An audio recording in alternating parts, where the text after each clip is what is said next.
You mentioned that the thing that would most shock Lincoln if he were restored to us today is the moral disintegration of our disintegration society. of morality.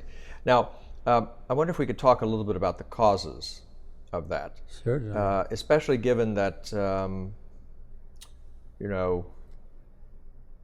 one response to that complaint, which is a familiar conservative complaint of a sort at least, is that it's not, morality hasn't declined, it's changed. And we have a more up-to-date morality that regards environmentalism much more seriously, let's say, than previous generations did. Let me give you an example. And so forth. Of course, the slavery and race were the main preoccupations of Lincoln's life. And certainly the Emancipation Proclamation, but the real emancipation of the black race in America was almost 100 years after the Emancipation Proclamation.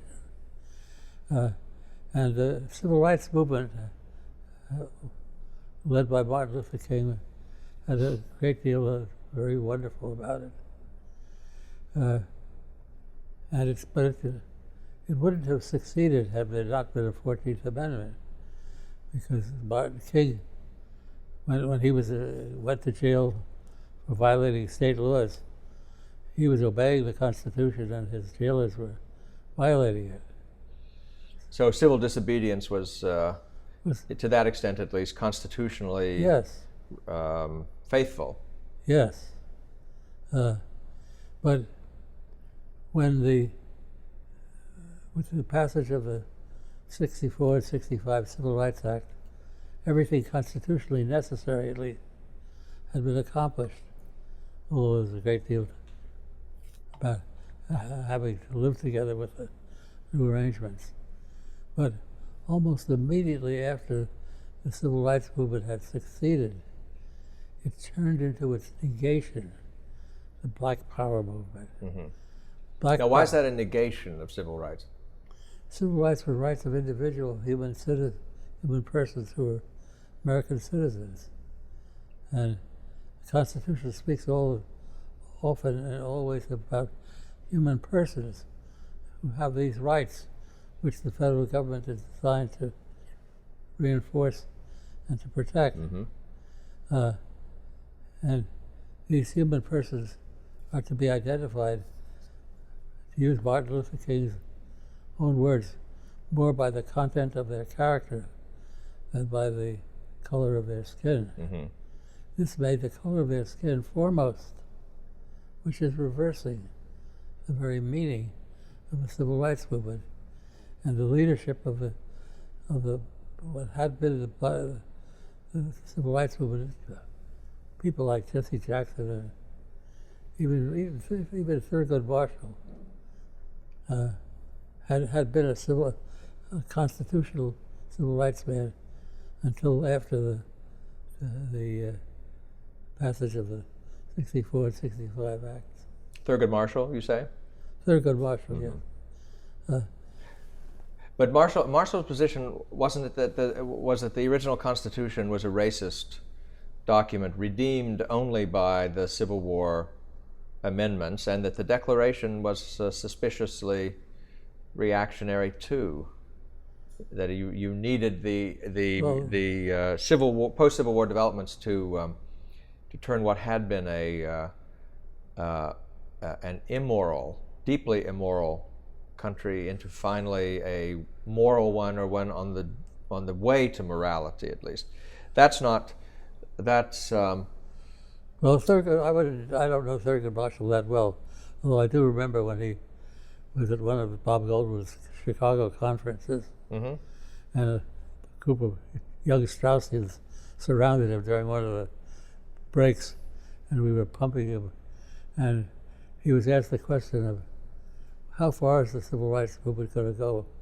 How far do you do it in the name of equality? And he said, well, when a black man can walk into the room marked white women in Atlanta, Georgia, then we'll have a... But we were always shocked by the fact that in private conversation, Marshall used the most vulgar language imaginable. Uh-huh. You could just imagine what some of that vulgar language was. And but Black Power, which he was not a prophet of exactly. I mean, he did believe in constitutional protections. He went whole hog for. I don't know whether he specifically endorsed the idea of indemnity, the kind that the Japanese, by the way, got indemnification for violation of their rights. Mm-hmm. But of course, that's still a live issue, black reparations, that's still being discussed. But from the point of view of morality, the objection would certainly be raised: why isn't Black Power their morality, even as equal rights is your morality? Because they are human beings no less than I, and I am a human being no less than they. The difference of color is an accidental, not an essential difference. The essence is the same. Are you deriving an ought from an is? Like Bill Clinton, you mean? Bill Clinton said, "We don't know what is." That's right. Well, it depends on what it is, what the meaning of is. Right. Yes, right. Yeah. But all of your argument for morality is essentially a natural rights or natural law argument. And do you think the American public is more receptive to that argument than it was when you began your career? Well, have we made progress in that? I mean, it's still the case that a kind of easygoing relativism is encountered every day. Everywhere, yes. Yes. That's the dominating. I wrote a piece some years ago. I wrote a dialogue between Ted Bundy and a young woman he's about to rape and murder on the subject. And she pleads for her life and asks him, doesn't he believe that there is such a thing as morality? Some things are right or wrong. And Ted Bundy says, I did believe all those things until I took my first college course in philosophy and learned that all such judgments are value judgments, that value judgments are subjective, and there's no objective way to say that one value judgment was better than another. And that's I think our whole situation. Not all, for example, not all English professors say that whether you like Hamlet or not is a value judgment.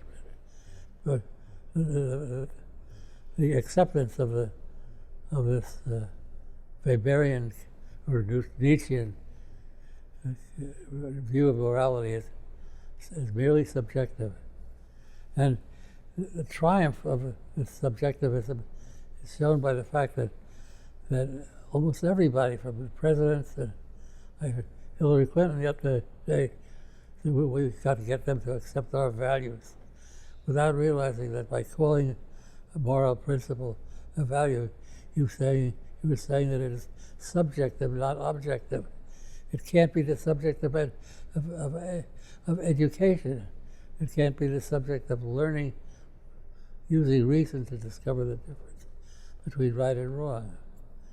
And I always think of a time in Strauss's class, one of his classes, when the subject of the Holocaust came up, and Strauss, speaking about value judgment, to say is to call one of those death camps incarnation of evil.